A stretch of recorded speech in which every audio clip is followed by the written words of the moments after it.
Bismillah, Assalamualaikum warahmatullahi wabarakatuh. Alhamdulillah, wassalatu wassalamu ala rasulillah. Rabbi syrahli sadri wa yassirli amri wahlul uqdatam min lisani yafqahu qawli. Rabbi zidna ilman warzuqna fahman. Kaifa halukun? Alhamdulillah, semoga Ananda dan keluarga semuanya, serta seluruh umat muslim yang ada di muka bumi ini selalu dalam limpahan rahmat Allah Subhanahu wa Ta'ala. Baiklah, pada video kali ini kita akan masuk ke pelajaran tematik dan kita sudah berada di tema 1, subtema 2, hewan sahabatku. Nah, pada video kali ini Ananda sekalian akan mempelajari muatan PKN, ya, muatan PPKN. Nah, muatan PPKN itu ada di pembelajaran 2, pembelajaran 4, dan juga pembelajaran 6. Nah, Ananda juga jangan lupa dibuka bupenanya ya. Oke.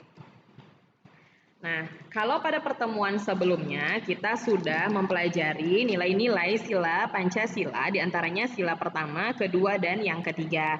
Nah, Ananda tadi kan sudah Ustazah minta untuk mengulang kembali pembelajaran sebelumnya. Mudah-mudahan Ananda bisa memahami dan juga mempraktekkan apa saja sih sikap-sikap yang sesuai dengan sila yang ada dalam Pancasila. Tapi tetap diniatkan bahwa apa yang kita kerjakan itu adalah karena Allah dan sesuai dengan tuntunan Rasulullah. Oke, nah pada video kali ini ya, pembelajaran kali ini kita masuk ke pembelajaran 2. Nah, yaitu di halaman 33 di bupenanya. Silahkan Anda buka bukunya juga.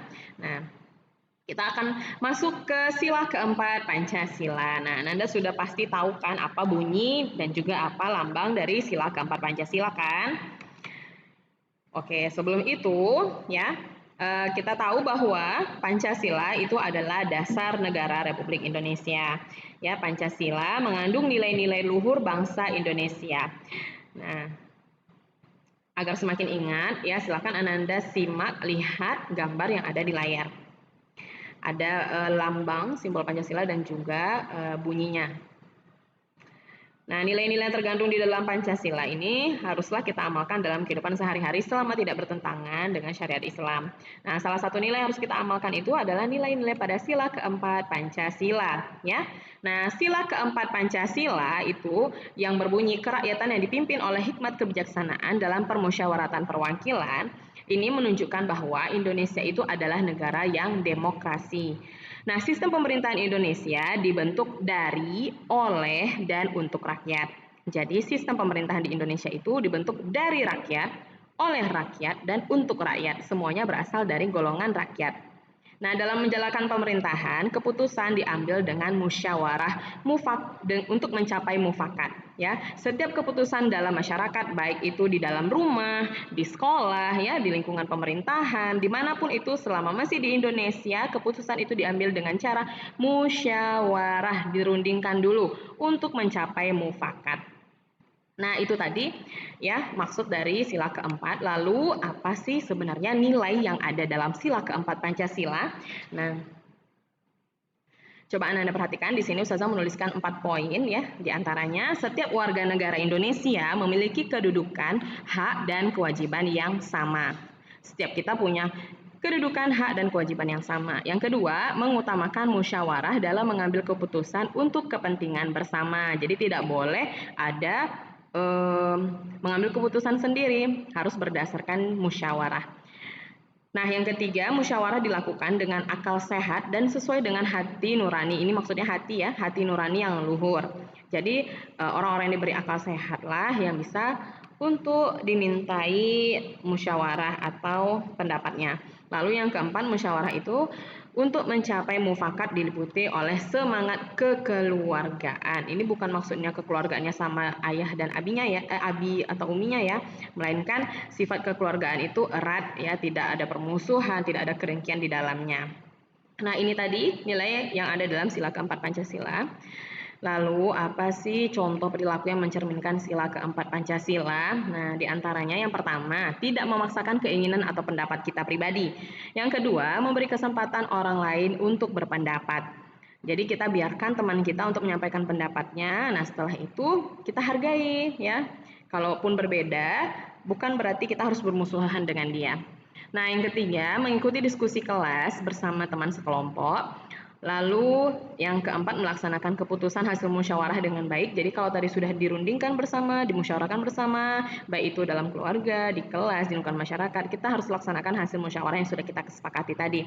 Lalu melaksanakan musyawarah untuk merencanakan kerja bakti misalnya di lingkungan masyarakat, di lingkungan keluarga, menyelesaikan perselisihan antar teman dengan musyawarah ya, tidak dengan ngomong di belakang, tidak dengan bermusuhan, diam-diaman, itu tidak menyelesaikan masalah, malah menimbulkan masalah lain.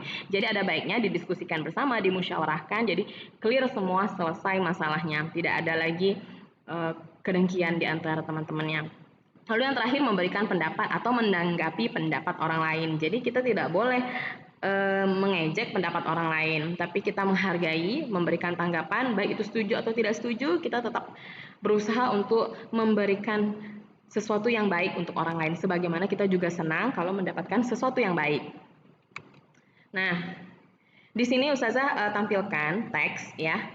Silahkan Ananda baca tentang ini, musyawarah mufakat untuk mengatasi masalah di masyarakat. Jadi ini ada sebuah cerita tentang Santi dan ayahnya beserta lingkungan masyarakat di sekitarnya. Silakan Anda stop video ini untuk menyimak bacaan ini, karena setelah ini akan ada pertanyaan. Nah, berdasarkan bacaan tersebut, jawablah pertanyaan berikut terkait penerapan sila keempat Pancasila. Nah, apa pendapatmu tentang sikap Santi? Ya, jadi Ananda harus baca dulu. Tadi ceritanya tentang apa ya.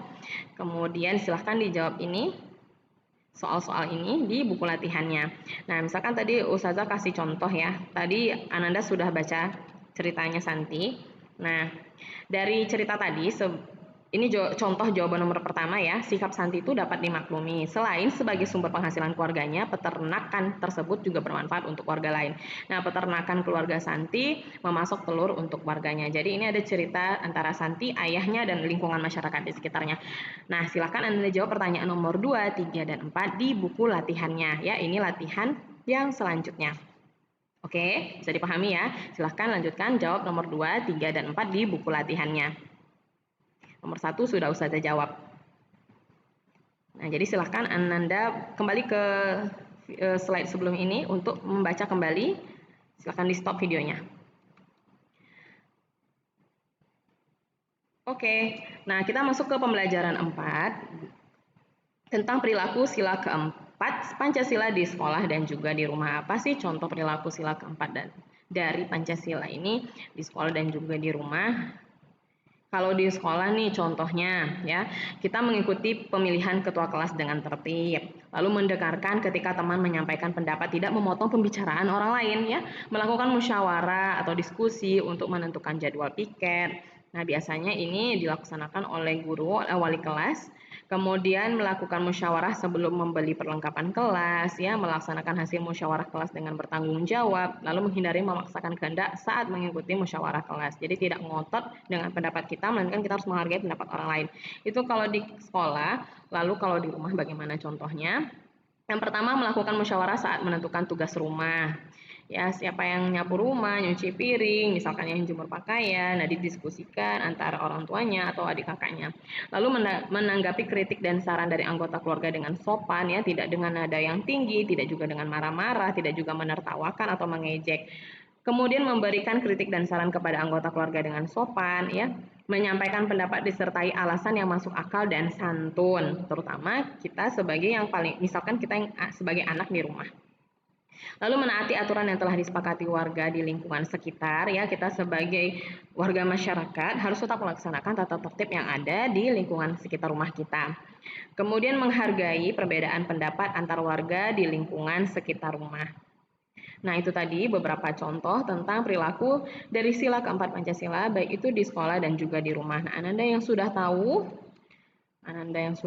jangan lupa untuk mengamalkannya ya. Oke, terima kasih atas perhatiannya. Kita akan lanjutkan di video yang kedua.